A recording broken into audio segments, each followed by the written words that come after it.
Magkahiwalay na road crash ang naitala ng mga otoridad nitong weekend. Sa Lupicam Sur, 6 na nakaparadang motorsiklo at tricycle ang inararo ng isang pick-up pasado alas 7 ng gabi nitong linggo sa Maharlika Highway, Zone 2, Barangay Suoc, Lupicam, Camarines Sur. Lumalabas sa paunang investigasyon ng PNP na papuntang Camarines Norte ang driver ng pick-up. Nang aksidente umanong maapakan nito ang accelerator imbis na preno, kaya't may 6 na nadamay ng mga bystanders at vendor sa lugar na isinugod sa ospital sa bayan ng Cabusao.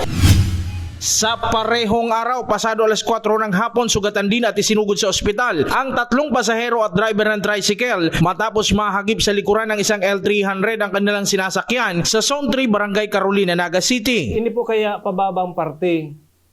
Ang dapat po kayo may precaution ka na dahil ka po magparapatulin digdiho.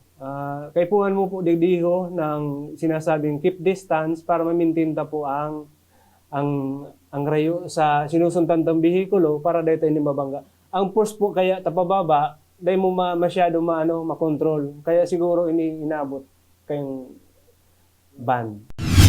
Pasado alas 12 ng tanghali ngayong Lunes, July 6, nasundan pa ng isang aksidente sa lansangan sa Maharlika Highway, Barangay Plaza, San Fernando, Camarines Sur nang mag-head-on collision ang isang L300 at dump truck matapos umanong sakupin ng truck ang linya ng L300 na papunta sa direksyon ng Milaor. Sa ngayon, nagpapatuloy pa ang investigasyon ng PNP sa insidente habang dinala sa ospital ang sugatang driver ng L300 van. Jan Amador, CSN.